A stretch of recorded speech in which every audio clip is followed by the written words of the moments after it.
Hello, everybody, and welcome back to the Space News Pod. This is a show about space, science, and tech, and I'm your host, Will Walden.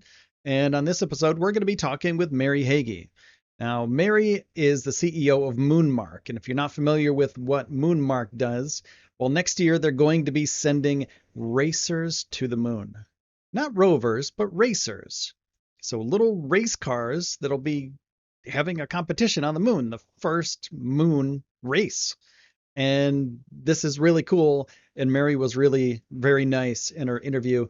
And we learned a lot from this talk. So take a listen, take a look at what Mary had to say about Moonmark and their 2021 mission to the moon. Because we're here to share the information. So Moonmark is a competition between high school teams across the country, and we're already getting a lot of interest from across the world. Students grades 9 through 12 are going to compete to become the final two teams that build two space-worthy racers. They're not rovers, they're racers. And they will go up on the Intuitive Machines Nova Sealander, which is going up October 11th of 2021. Very, very cool. Yeah. Higham said in chat, he said, "Oh, high schools. Yeah. Is it only open to high school people, or can people outside of high school, older than high school, like college teams or something like that, enter?" So the actual teams that are going to build these racers are going to be high school students. We are reaching out to those, like I say, in grades 9 through 12. However, the purpose is for them there to, if you get to build something that's going to land on the moon and race on the moon, there's a little bit of skin you got to put in the game, right? Or in the sport. And in this particular case, the tuition, so to speak, is that they have to reach out and they have to engage people across the globe in what they're doing, how they're doing it, and why they're doing it. And so there's a lot of opportunity for people of all ages to engage with the students as they go through this process. Now, what Moonmark is going to do is to capture the content and the adventures of these young people and share it across television, digital, streaming. But our purpose is really to share what is about to happen to humankind through the eyes of these students, meaning the accessibility of space, the commercialization of space. So we're really excited about this. And we also, right now, I do want to mention, we have a lunar race car design challenge that's going on. We're working with Intuitive Machines. We worked with them to develop the space specifications of what these racers will need so that when they land on the moon, they'll have the right stuff, so to speak. And then those that are competing in the design challenge in the next few weeks, actually through the end of June, they will be able to put their own mark on those racers. And we'll have a panel of judges that will judge the design, the space worthiness, and we'll also have an audience voting worldwide. So we're pretty excited about the Lunar Race Car Design Challenge as well. Is this open to anybody around the globe, or is it just US based? No, it's open to anyone. We have had, like I mentioned, a lot of really great international interest. So students really want to participate, and we actually started the design challenge a little sooner than we anticipated. And we did that because so many young people, and all of us, well, mostly, are housebound. Mhm. We're looking to provide young people and people that are interested in engaging with these young people with something that has a really positive and exciting focus at a time when we really need it. Oh, very cool. So we have Yes, a I do. couple. And I do want to mention, because I get this question very often, is there a registration fee or a participation fee? And the answer is no. What you have to have is you have to have access to a computer and you have to have access to the internet. And then you have to have some really cool and smart friends to get together and put the good stuff on the moon. Oh, cool. So we have a couple questions in chat.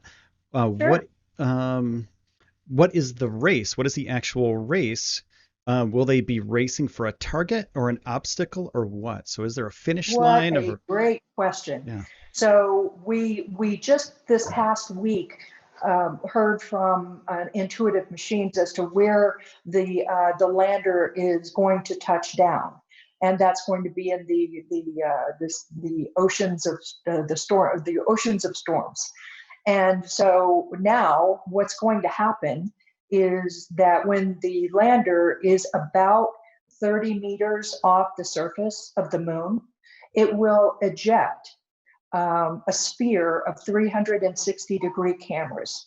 And that we don't know exactly where that's going to land, but those cameras are number one going to capture the actual landing itself, which I believe will be the first of its kind.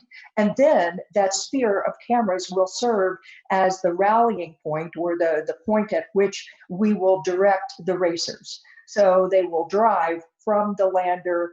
Probably we will have some geometric requirements along the way, but they're going to head to that camera and they're going to turn around and they're going to come back.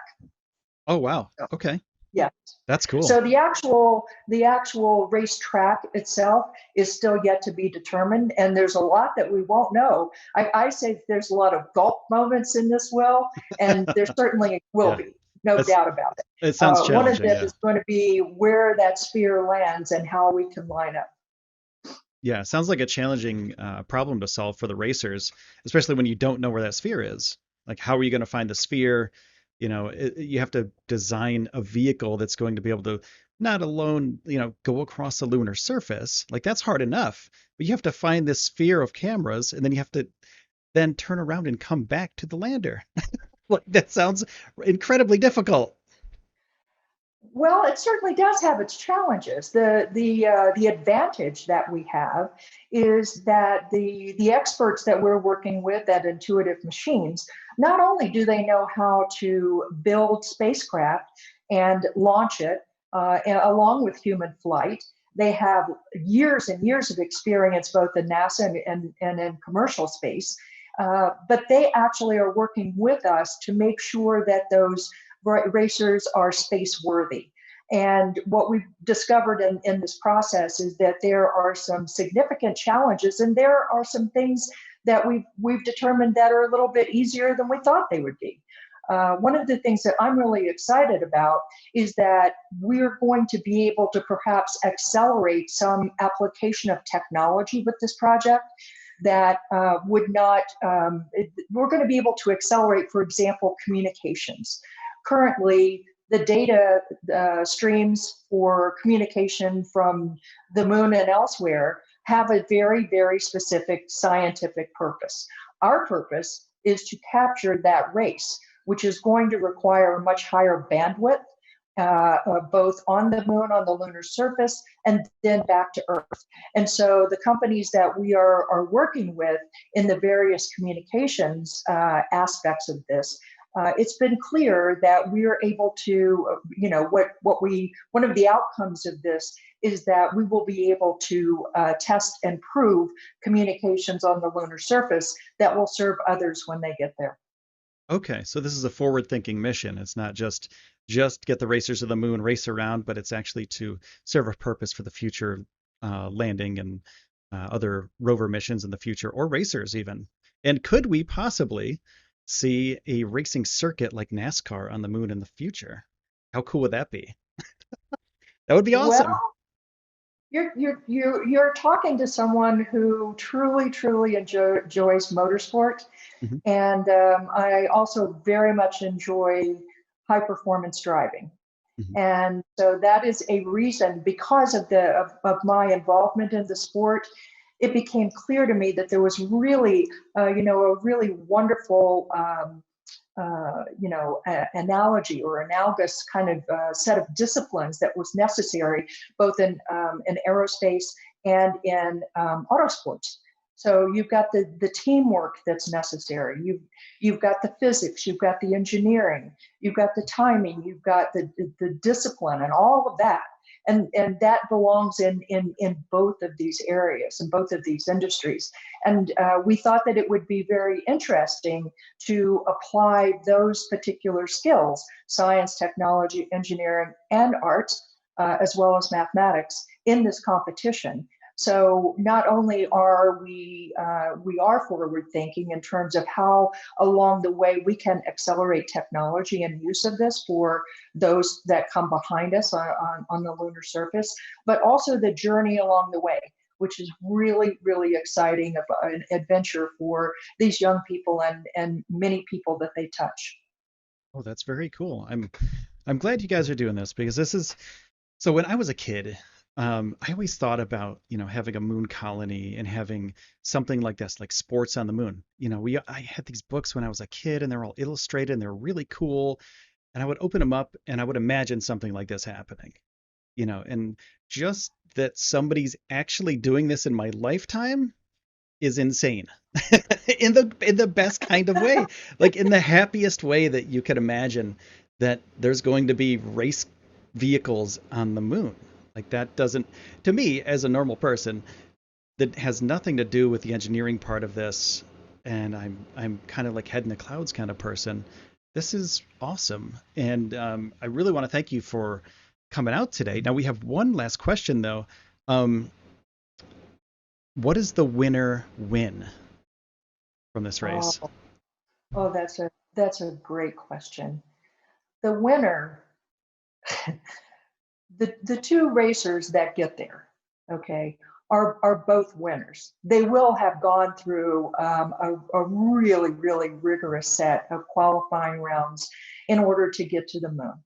And the what they're going to what the team that takes the checkered flag is going to get the checkered flag, and it's also going to have the honor of being the first race winner on the moon. So we don't have a cash prize or something like that. This is much actually more, um, it's deeper than that. Mhm. Let's It's just put it that way. Yeah, They're not going that to be makes sense. motivated by cash. That's If good. someone wants to come and give them cash, then we'll make it a good scholarship. Yeah. Yeah, and I'm sure somebody might be interested in that. Something, some sort of sports drink or something like that might be interested, or some sort of energy May, may drink. I may Who I share knows? one more thing, Will, Sure. because of what you just shared about your dream when you were a kid. Hmm. So when we looked at Moonmark, and we looked at the at what we wanted to achieve, things have not occurred in like what you experienced for many, many years. And there's lots of reasons for that. It's not that we haven't had space heroes. It's not that we haven't had incredible stories. There hasn't been an Apollo moment since 1969, 1972. Okay. Since then, we've kind of left the moon behind, and all of that sort of thing. We want to create, because we can now, we want to create an Apollo effect for kids. We want kids to look at other kids and say, wait a minute, if they can do that, I can do that. And that is something that hasn't occurred for many, many years. We can do that because we have accessibility through space technology that civilians haven't had before. And we also have the ability through communications and technology to engage people worldwide. So that's what we're going for. Oh, that's great. Yeah. The the reality of the situation is that, these kind of things are going to be happening more so in the future, than what I ever expected, because we had, like you said, we had the Apollo moment when we were, in the 70s, the 60s and 70s, and then we had the space shuttle. We have people on the International Space Station, but we don't have anything that's like a big, big idea anymore. And I think this is one of those big ideas where people can get really inspired and get behind, and young people, especially the way that you're marketing this and pushing this for young kids to get involved with all of those amazing, amazing techniques that they'll be using to get a racer to the freaking moon and then race it And on the then moon race it. and then race it and then maybe win. Who knows? I mean, if they get the racer to the moon, that is huge. That's a huge, huge deal for humanity. Like it's not just a huge deal for your company or Intuitive Machines or anything. Like it's a huge deal for people and for young people in particular to move these little machines, on the moon. Like just getting them And there and having them land. that That's is amazing. absolutely our intent. And we have all, since we've been born, we have had, every human on earth has had an experience with the moon. And by and large, it's been a positive experience. And Mhm. so what we're doing here is an intent is to, a unifying experience that's positive. And because we can, as I mentioned, communicate globally, we have the ability to touch people in the way that's meaningful to them, and that's something that we really aspire to. That's really great. Well, I want to wrap this up for you, Mary. Thank you so much for showing up to the show today. And My pleasure. Oh, thank you. yeah, you're more than welcome. And if anyone wants to check out the race, you can go to moonmark.space and get more information. Is there any other place they can find you on the internet, social media, Well, etc.? we're on all the usual suspect places. We're on Twitter and Facebook and LinkedIn and Instagram, and check out TikTok coming up. Oh, cool. Okay. Oh yeah. All right. Well, thanks so So, much, Mary. I appreciate it. And hopefully we will speak to you soon. thank you very much. We'll appreciate being here. Yeah, Have a appreciate great it. day. Yep, you too. Bye bye.